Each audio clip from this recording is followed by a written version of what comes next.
believe Jesus is God or the Son of God? American Jesus. Jesus has nothing to do with being a good American. You know little or nothing about Jesus. The Nazarene was a philosopher on this earth. Welcome to the American Jesus Show. American Jesus is a social libertarian, empathic intellectual, a reverse heretic, secular atheist, anti-capitalist, and patriotic Judas. Here, he discusses everything from philosophical Christian mythology to the need for a 12-step reformation. If you would like to find out more about the show or American Jesus himself, please visit AmericanJesusShow.com. Now here's our host, the crusher of contradiction, the hemorrhoid on the sphincter of American nihilism, the king and the bird, the monkey and the branch, your friend and mine, American Jesus. Welcome to the show. This is American Jesus. Today, what I wanted to talk about, I wanted to talk a little bit about why atheists have already won, but still keep losing. And what I mean by that is why is it that we've already won the debate on the existence of God, but yet we keep getting dragged into these discussions and these debates. Maybe we're making some difference, but we're not having the type of impact that I think we would like to see. And so that's what I mean by why do we keep losing debates, even though technically the atheist has won the debate, if the debate is on the existence of God, by showing up to the debate, because, we'll kind of go into that. And then what I'm going to do when I get finished talking about how come we've already won, I'm going to talk about why we keep losing, and then I'm going to discuss a couple of things that maybe atheists might want to include into their discussions about atheism that may make them a little bit more appealing, a little bit more accepting, and something that, I don't know, a real human person might connect with. Because, in my opinion, that's what's important. And so, at first thing I want to talk about is, why is it that the atheists have already won? So, when it comes to the existence of God, the atheists have already won that argument.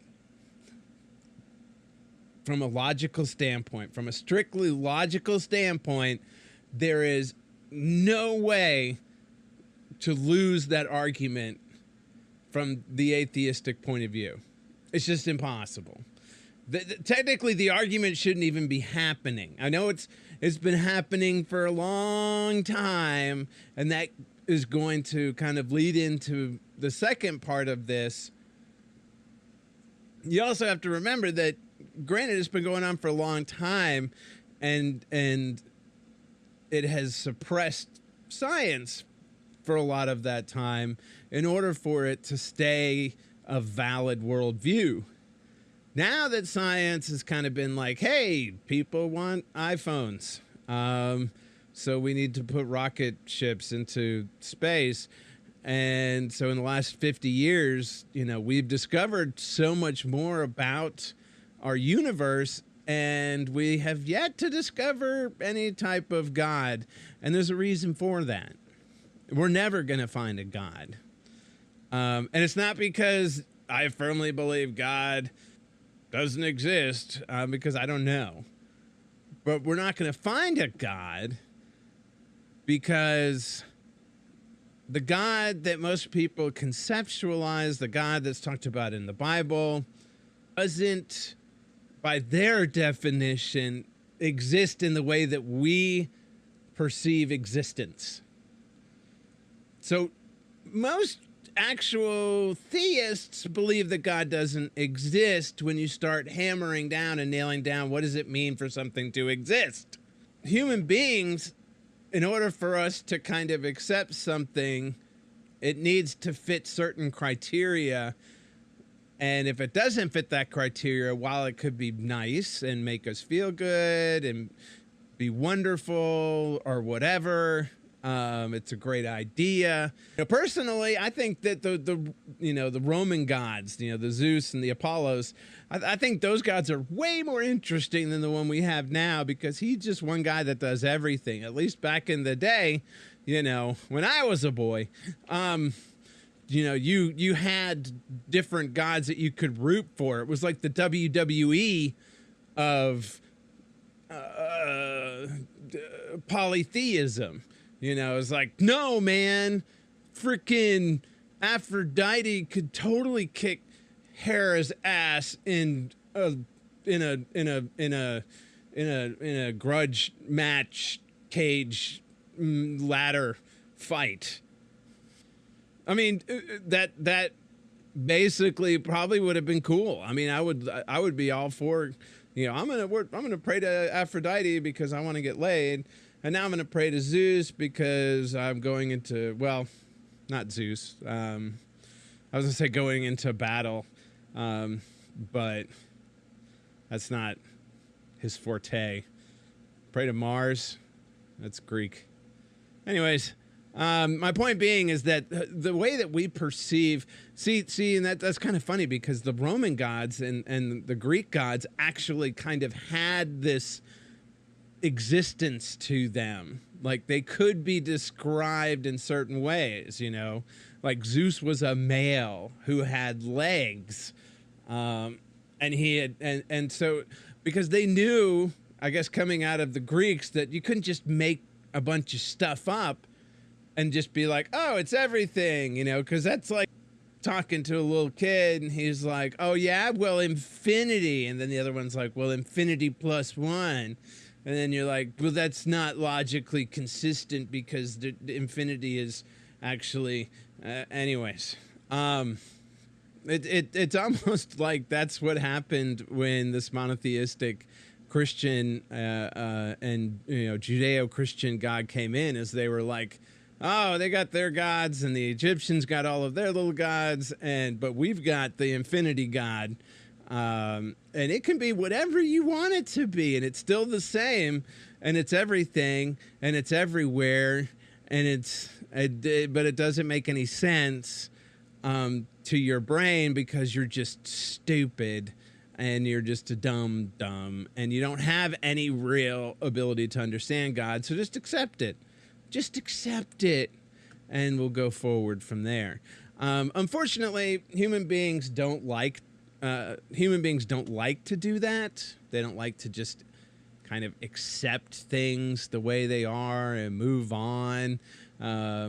You really kind of have to defeat an individual to get them to accept things as, wow, this is terrible, but I guess I'm going to go to work today because I don't know. It beats dying. But one of the things I wanted to touch on, so not only is it a logical inconsistency, the concept of God is logically inconsistent, but it also, you can't talk about science.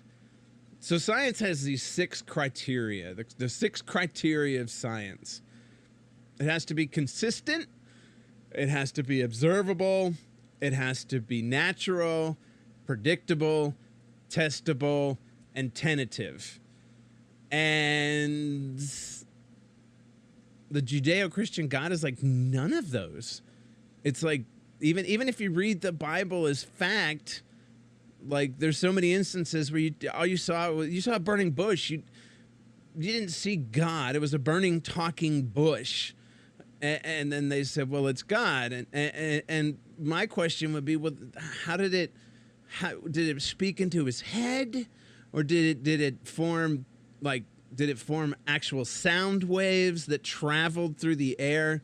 And what was the pitch of God's voice? Was it like really high, or was it really low? That's the thing that curious human beings want to know. We want to know these things about something, especially something that we hold so much importance to. And anyone that believes in this type of monotheistic entity will be like, well, it's whatever you want it to be. And I'm like, no, that's not fair, because I could have it be terrible things. And to be honest with you, the Judeo-Christian God is basically everything by definition.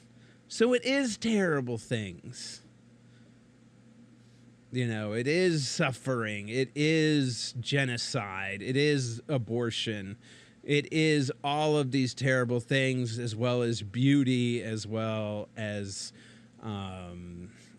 greed, as well as sacrifice.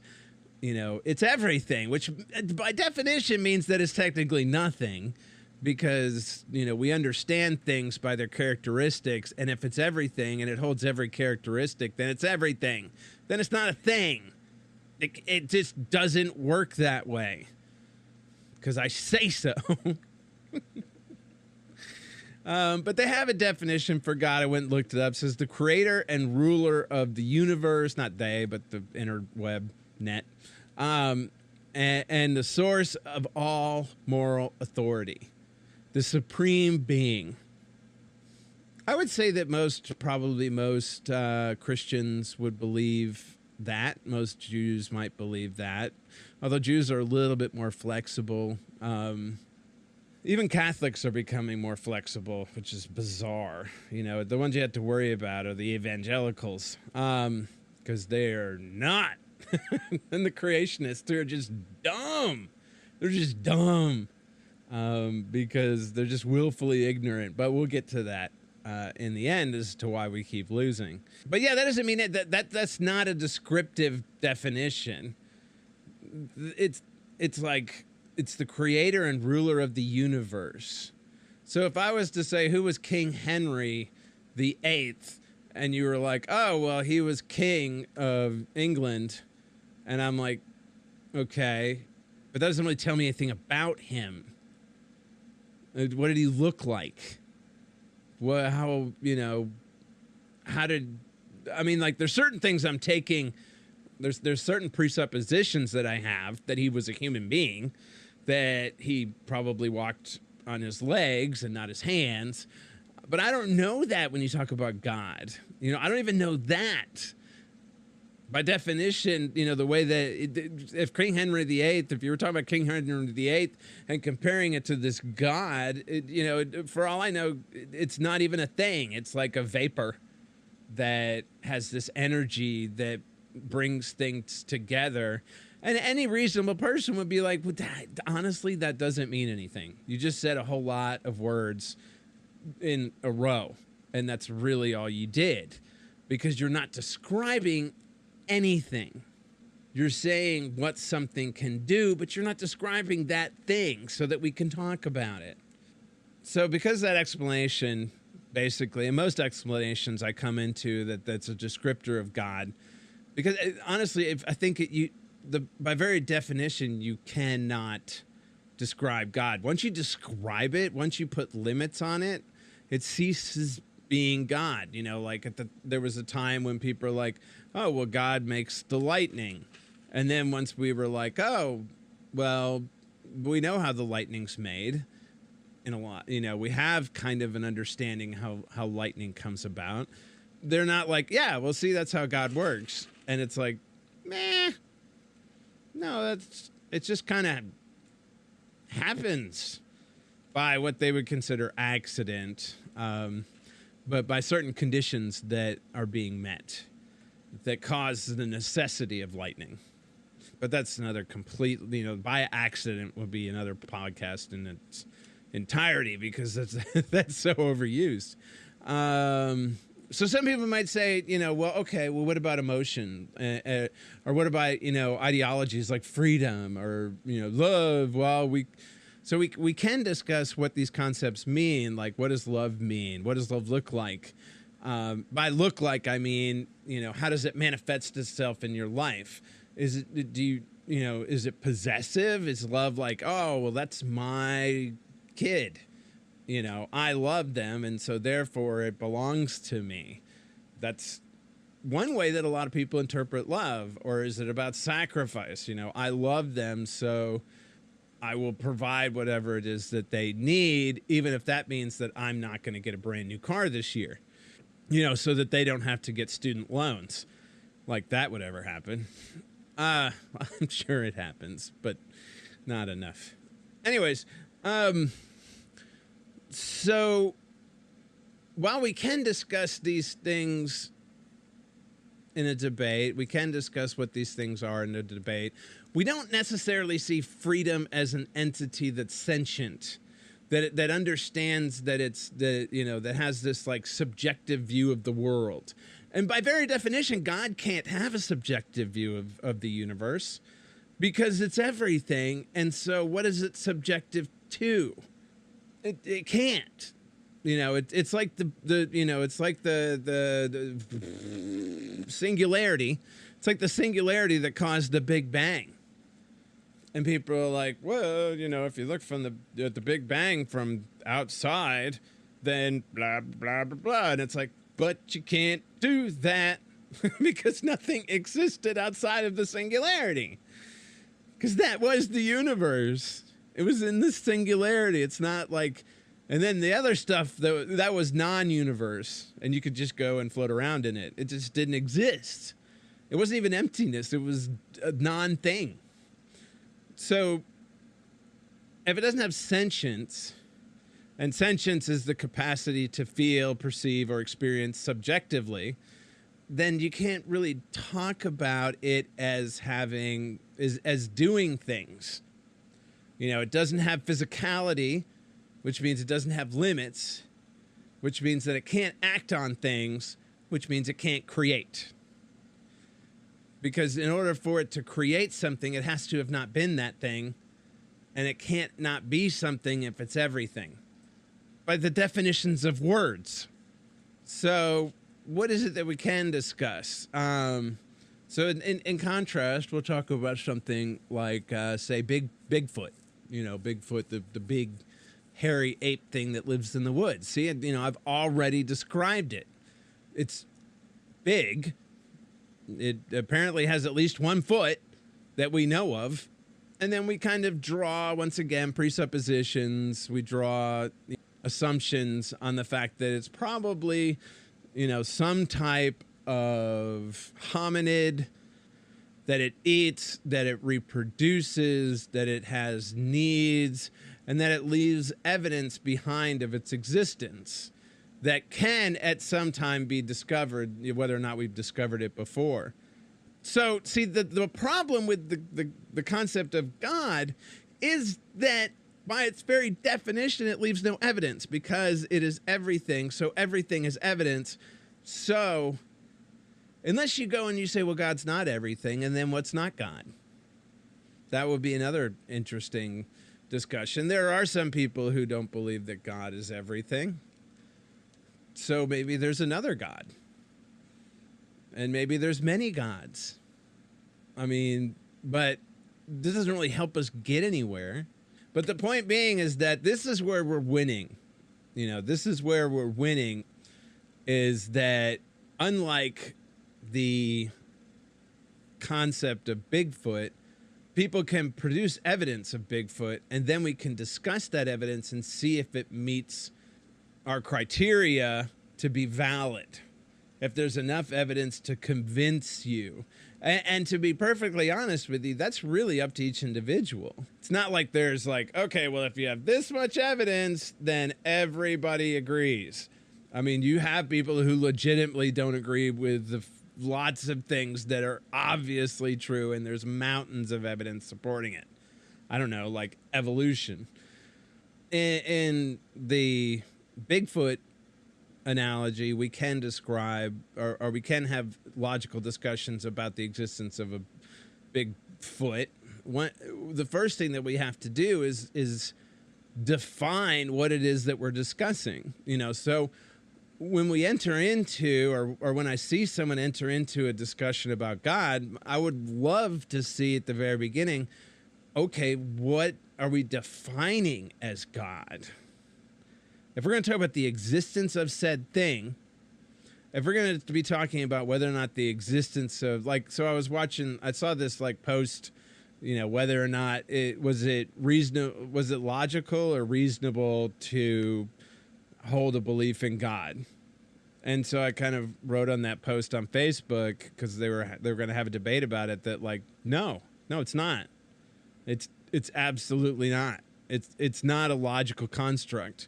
So a belief in a non-logical construct is not logical by very definition. If it's not natural, then it's not science. If it's not science, then it's not logical. Doesn't mean that you can't believe in it, but you can't have your cake and eat it too. You can't change the definitions of words just because you don't like what they mean. You just have to be like, well, yeah, I'm irrational. That's just where I am. And we'll get into why people are that way, but people don't want to seem stupid. And so they conflate this idea of my belief seeming valid with my belief seeming reasonable. But God, by its definition, is inexplicable. If you could explain it, we would give it another name, like Steve. We know what that is. That has been described. We can basically conceptualize what it is, and it does have a name. We call it gravity. We call it dark matter. We call it basically solar flares. Once we describe something, lightning, clouds, that's the moon. Once we describe something and we know what it is, it all of a sudden stops being God. And so that leads people to believe that God is the inexplicable, which of course it is. It also makes people believe that all things inexplicable are therefore God, which that doesn't make any sense whatsoever. So what I tend to run into is that because God is the unknown, then ipso facto magic abracadabra, by its very definition, all unknowns are therefore God. That's not right. And so what you run into is like, well, where did all this matter come from? What was before the Big Bang? Don't know. Don't care. That's not what I'm researching. I'm sure there are people you could talk to that have some ideas. Maybe it's something we can't understand at this point. Maybe, we need to see an example of something that behaves in a way that confounds us logically. I can tell you one thing. If it's God, then how did he do it? That was a question. That was not me telling you something. But if God created the singularity that caused the Big Bang, then how? What did he create it from? And where did that come from? And where did God come from? If you're going to say that God can be discussed logically, then it has to hold to what we know as rational things. See, you're undermining the very fact that what we seem to say is irrational because we can't explain things back far enough. But then you go, yeah, see, since you can't explain it irrationally, then God. And that's fine. There's nothing wrong with that. If you understand that basically God is just a construct that means all things unknown. That's it. And honestly, that's literally like, it's when I start seeing people put characteristics, and I'm like, that sounds kind of like you think you know something about something that basically means all things unknown. Like that you don't know why God created the universe. You don't know how God created the universe. You don't know how he can't think, not in the way that we traditionally understand thinking. He can't perceive the way that we understand perception, because I would imagine that he doesn't have senses. So really, God would be this thing, this unknowable thing that we have no real relation to. Just communicating with it would be impossible. And so why are we continuing to debate this stuff? That's what I don't understand. Why do atheists continue to walk up onto that podium and to be like, and just to spit the same dumb stuff over and over again? I'm not saying that the arguments are dumb. I'm actually probably dumb because I don't really follow the arguments, because to be honest with you, I'm like, what are you doing? What are you doing? Why are you using logic? Just go, no. Just all you gotta do is like walk up on stage and just be like, no. That's not how things work. Those are non-things that you just said, and those words you're using, those are not words, and you're not using them correctly. And basically, you just sound crazy. And of course you do, because you're trying to use logic to describe something that you yourself believe is inexplicable. So, what's the point? What's the point of arguing with these people? If you think you're converting people in the audience, yeah, maybe, but you're also like most likely reinforcing other people's beliefs, because you're giving this venue for some young earth creationists to basically talk. And I know a lot of people, I'm not saying you shouldn't get in these discussions. I'm saying that as atheists, we need to lead these discussions where they go that's useful. Once you've won that argument, which we have over and over again, we have won the argument of the existence of God being rational. It's not. Then you got to look at why atheists keep losing. How can we possibly lose? I mean, the argument is so stacked in our favor, and with every day, we discover more and more science that we just kind of have to look at the other person and be like, I mean, the stuff that you latch onto that we can't describe is so minuscule and has no bearing. So what happens before the Big Bang? I don't know. But does that have any bearing on whether or not your kid's going to get run over by a car today? I didn't think so. I mean, do you think God, way back then, was like, hold on, one plank time. All right, go now, because if I had gone a plank time earlier, then your kid would have got hit by a car. We'll talk about the narcissistic God some other time, which is one of the biggest problems I have with the whole concept of God. But the issue is, is that up to this point, to any type of person that believes, and I wouldn't call him a theologian, because really they just believe in God. They don't study it. They don't care about that. They have problems, and a belief in something else makes them feel good. And that's okay. You see, the place that we keep losing, the place we lose every single time, is the emotional argument. We lose pathos. We don't lose ethos. I mean, most atheists and theists kind of do the same amount of terrible and good things. And we win logos, hands down. The logical argument on the theistic side is just ridiculous. There's just, I could go on and on and on, but once again, just like most debates that I hear about whether or not there's, a God, it is the same arguments over and over and over again. It's like, what are you talking about?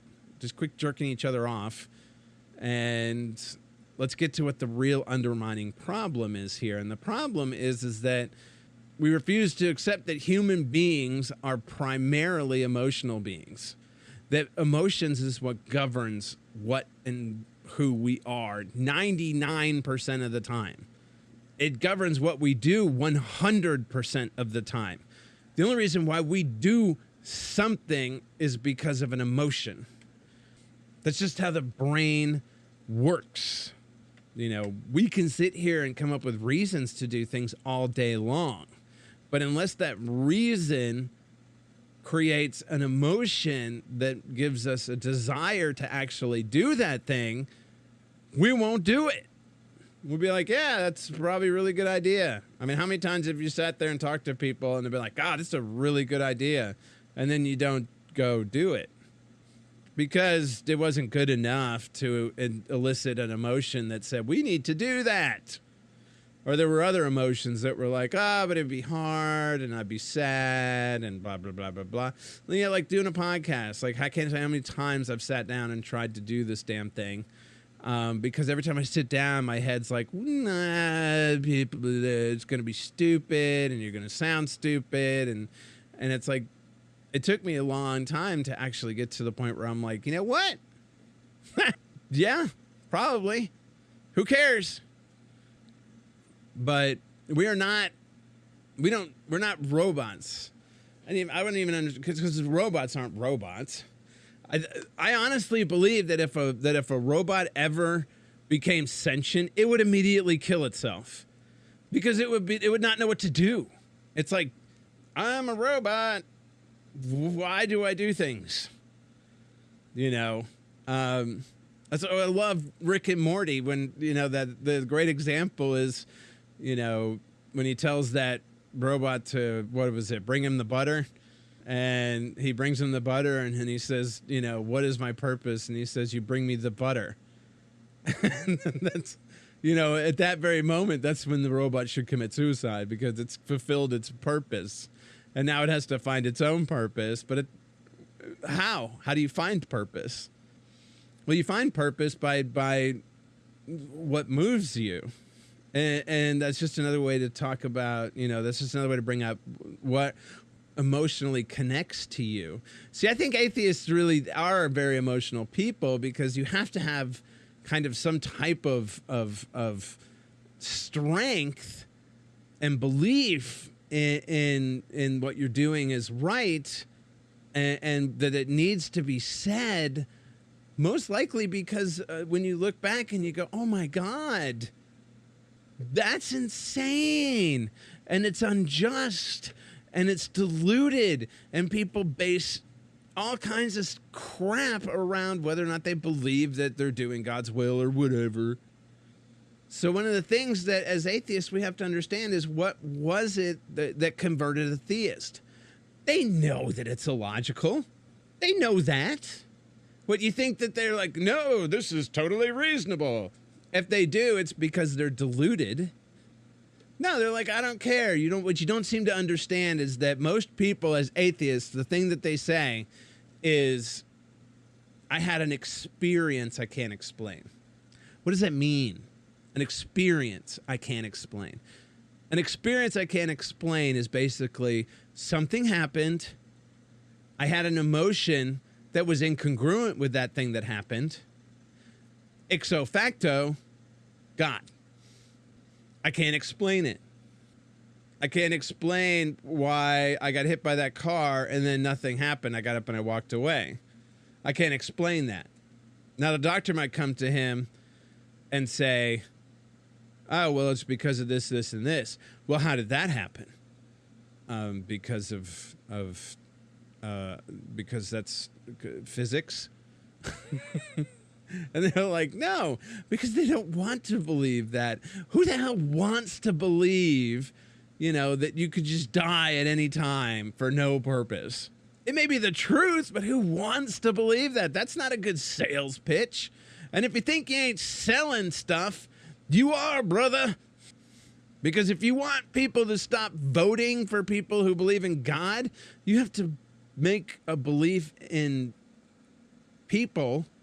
Because that's it. It's like, well, if you don't believe in God, if you don't find purpose in God, then where do you find purpose? You have to remember that when most of us were first exposed to a particular religion, our prefrontal cortex did not exist, really. It was nothing. We were drooling babies that pooped in our pants and did a little dance. I mean, you know what I'm saying? I mean, you're being baptized before you can even sit upright. So the way that they understood, it's not they didn't understand. It's not we didn't understand as infants what was going on. We understood everything emotionally. And an emotional understanding is similar to a dream. See, a lot of people don't get that. When you dream, your prefrontal cortex is asleep. But your emotional brain, the rest of your brain, what some people, not Freud, would refer to as your subconscious, Freud referred to it as your unconscious, that part of your brain is awake. And that's why when you have dreams about being able to fly, or about your ex-girlfriend having a snake head and trying to eat babies as they fly out of your butt, you know, because of these things going on, your prefrontal cortex would be like, oh, this is a dream. Because none of this is real. But since your prefrontal cortex is asleep, you go, oh my God, don't eat those babies flying out of my butt. I like those babies flying out of my butt. If you put them in chocolate sauce, they're fantastic. And I need to go to work because my pizza is eating my hamster. And it all makes perfect sense because the part of your brain that does sense is gone. You know, you have these emotional reactions to things that make no sense. And you don't stop and go, why does she have a snake head? Why do you have a snake head? You don't. I've known you for a long time. You never had a snake head. How does the head even attach to your body? And wait a minute, are you cold-blooded or are you warm-blooded? Because the snake part of you is probably cold-blooded. Do you lay eggs or do you do live births? Because I need to know these things because my brain is really confused right now at what I'm seeing. But that part of your brain is asleep, just like it hadn't really been formed when people started telling you about people walking on water, about people building giant boats, about any religion and any belief system that's illogical. That you formed an understanding of it that was purely emotional. And now, the only way that you can get out of that is when you come into the age of reason, which is basically in your adolescence, when you start kind of questioning things. And now you're in this political, now you're in this culture or this environment that's going to continue to reinforce and reward you for believing in a certain way and punish you for not believing in a certain way. So your chances of fully ever escaping is pretty minimal. Your chances of completely disregarding any emotion that you have connected to that belief or connected to that religion is nearly impossible. You may be able to rationalize yourself into, not rationalize because it is rational, but you may be able to convince yourself in a certain way that will suppress those feelings, but those feelings will still exist because those feelings were created before your prefrontal cortex was there to analyze them. And when you get into that area and when you get into people as adults, one of the things you also have to understand is that the prefrontal cortex is a very expensive part of the brain. And by expensive, I mean it requires a lot of fuel. The most expensive part of our entire body is our brain. It's why we had to start eating meat in order to fuel that thing. It's why it's so taxing to think things, to figure out things. Now granted, there's certain people that, get kind of that also, they get that reward system kicking in when they do figure something out. But your brain knows that part of your brain, that prefrontal cortex is expensive, and so it tries not to use it. I'll talk about the way that the brain works and neural pathways some other time, but you need to understand that first off, you have an emotional response. First off, you understand things emotionally. Your next response, if you come into something that you don't have an emotional response to, then you look at it rationally. But you quickly want to come to a conclusion about it because you're using up resources. And your brain doesn't understand that you have unlimited resources, that you have a refrigerator full of food, that you can take a nap. You know, it's like thinking you're still out on the tundra and, you know, we need to conserve our energy. And so we're going to work this way. And so you have to understand what it is that you're going up against. When we talk to these theists, that these are very emotional, especially people that are in their adulthood that are firmly embedded in theistic ideology, that have some religious belief that still defines who they are. You know, there are those who eventually just kind of grow out of it and are like, yeah, I went to church when I was a kid, that's fine. You know, but people as an adult who still severely rely upon a belief in some entity to give them solace is an indication that you're dealing with somebody who has done a lot of suffering and needs something to give that suffering some sort of value or purpose. And they do that by creating or a belief in this deity. And so when you attack that deity or when you try to dismantle that deity, you're dismantling basically their hope that my life is terrible and it's raw and it's challenging, but it has a purpose and I will be rewarded, or whatever it is that they believe that gets them out of bed in the morning. You know, you take away that belief system and they're going to fall apart. And lots of people who have gone into adulthood as theists that have this crisis of faith have lots of problems, have emotional problems, have drug problems, have sex problems. Not that sex is a problem, you know what I'm saying? I mean, I'm fine over here, no problems. But so you have to understand what you're dealing with. And one of the analogies that I like to use is if you have a kid, imagine if somebody was trying to convince you that your kid is a monster. Say your kid is a psychopath. Psychopathy is something that's generally genetic, and the child has an inability to have any type of empathy for anything, including animals, including other children, but they're highly manipulative. And so what you may see is exactly what they want you to see, because they know that they've learned what it is that you want from them. And they know that if they appease what you want, well, everyone knows what manipulation means. Imagine if somebody comes to you one day and says, no, your child's a monster. We need to kill him. He's doing nothing but damage now, and as he gets older, he's going to wreak more damage. People are going to die. People are going to die. People are going to suffer because your son is sick. Imagine how your emotions, even as they presented stuff to you, how your emotions, your reason would begin to conflict.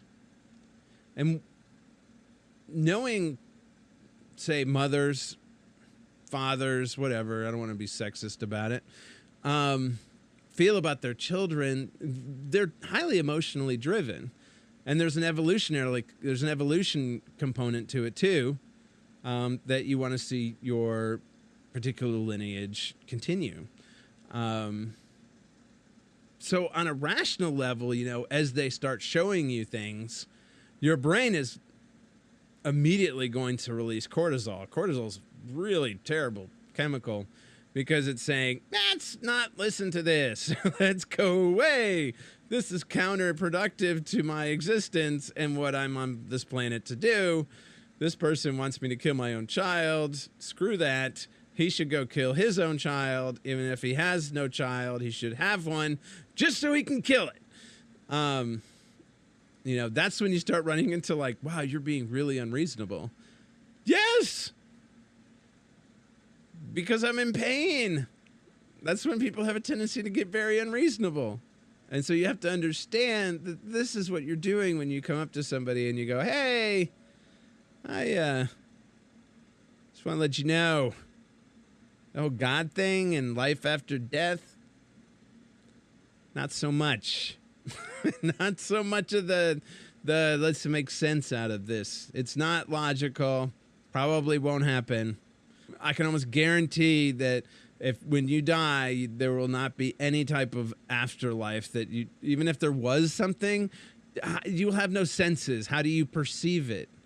How would you, you have no skin, you have no eyes or ears. How would you perceive this afterlife, its existence? Doesn't make any sense.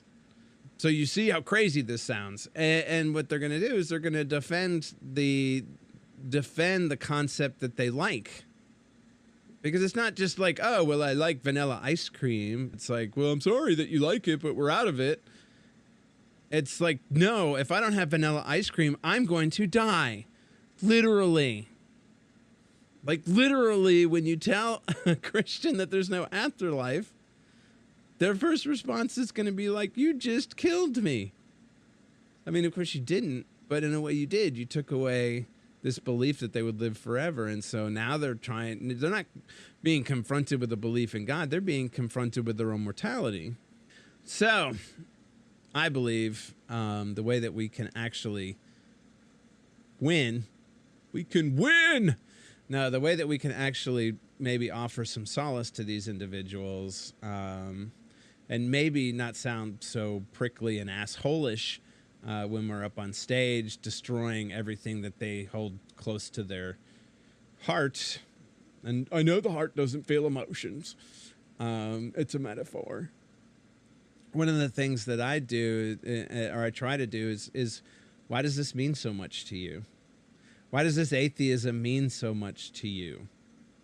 Why is it so important for you to show other people, hey, there's another way to go about this? What's moving you to continue to do this? What's moving you to communicate your ideas with these people? It's not because you want everyone to like you, that's for damn sure. Because they won't. You see, for me personally, I have my beliefs, and my beliefs have some reason, and I like my beliefs. And because I like my beliefs and my beliefs are reasonable, then I like them even more. So I'll end on this. One of the things that I really like is evolution, and I've had times, been to the psych ward a couple times, had lots of emotional issues in my life. But one of the things that I believe is, I do believe in survival of survivors. And I believe in evolution. And because I believe in evolution, I believe that I am a highly adapted individual, creature, so to speak. That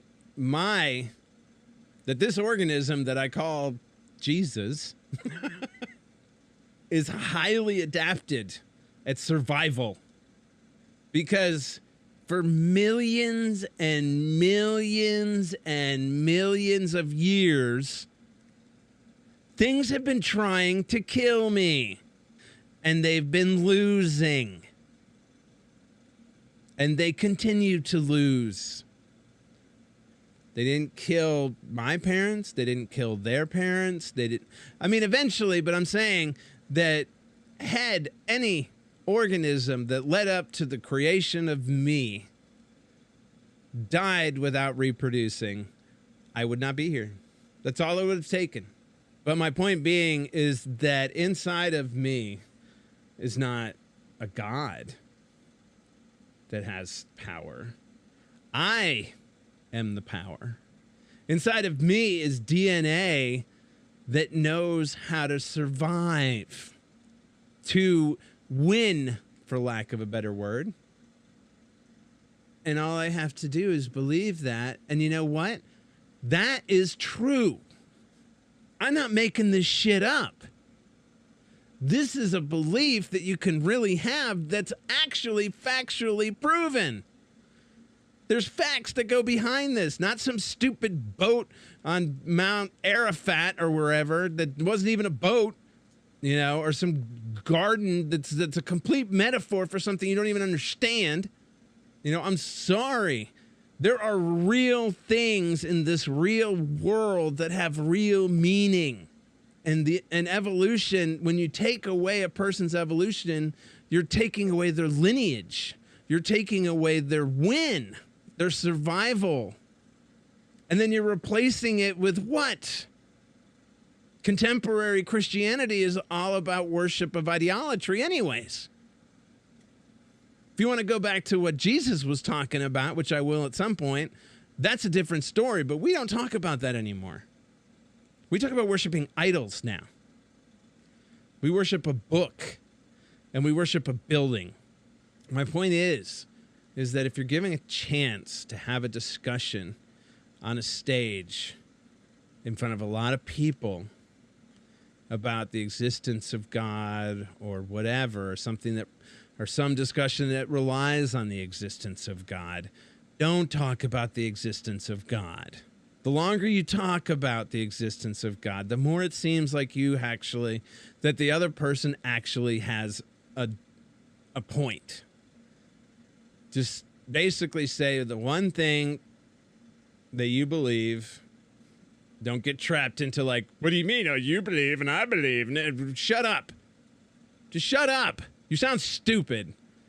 Like you don't understand what language is. And then spend the rest of that time saying, you don't have to believe what this man believes. This man probably doesn't believe what he believes. Would he sacrifice himself for anybody in this room? Why not? He's going to go to heaven. If I was to pull out a gun and point it at somebody in this room, would he jump in front of the gun and be like, oh, I'm going to heaven? Why not? And there's examples of things that he could do right now. I'm not a big fan of Putin. Probably a lot of Christians that aren't big fans of Putin. Why don't they just go to Russia and try to kill Putin? Something along those lines. Because they might die. Who cares? They're going to go to heaven. Why are you afraid of dying? You should embrace it. I mean, that's what the terrorists do. It's how you get people to fly planes into buildings. I beseech anyone that is an atheist to please consider including a large dosage of emotion in your arguments. Me personally, if you ever want to pull me into a panel, I'm very good at being like, hey, you want to talk about the logic stuff? That's fine. I believe that people are swayed by emotion. I also believe that emotion should be supported by logic, which is why I'm like, hey, we need to have somebody that knows the logical arguments. And I'll talk about the emotional arguments. I'll talk about what being an atheist means to me, what it feels like, why it's important, why evolution is important. People don't actively do things because they don't care. And by caring, you're basically saying, I have an emotion about something. Not a logical brain thing. I love logical brain things. But they're pointless without emotion. So temper your emotions with logic, but rely on your emotions to persuade your audience. Whoever that is. If it's one person that's like, I don't know, I kind of don't know what to believe anymore. You can go, what? I can tell you why I believe what I believe. And if you can get them to listen with their feelings and turn off that emotional freaking, you might be able to talk to their prefrontal cortex. But then you're never going to get there unless they let, that limbic system allow you to. They're never going to listen to you unless you touch them. And I don't mean touch them in a dirty way. Anyways, I always have a hard time wrapping these things up. I'm sure I'll edit a lot of this out. But that is my opinions about why it is that atheists have already won but keep losing. And I really enjoy doing these. I hope somebody enjoys listening to them. I hope somebody listens to them and doesn't enjoy it. That would be funny. Well, I can't believe you said that thing at the very end of that hour-long podcast. Thanks for listening.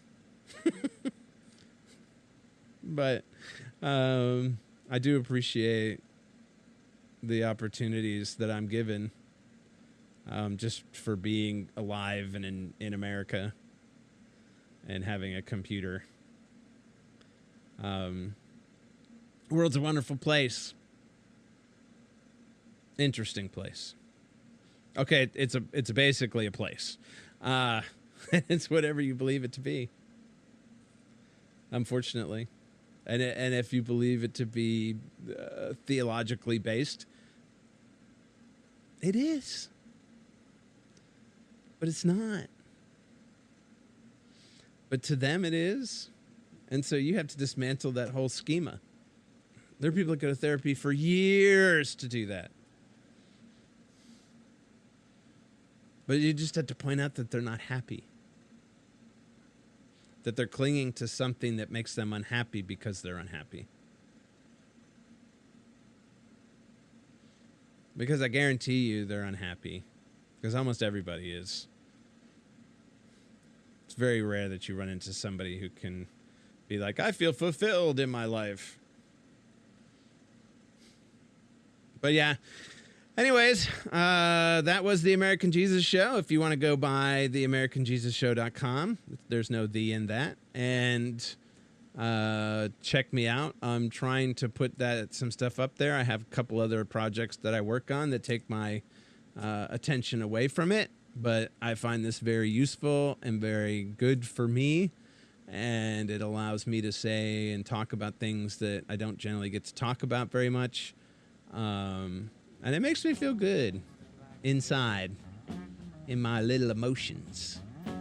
All I can say is this was the American Jesus Show, and those were my opinions. Thank you.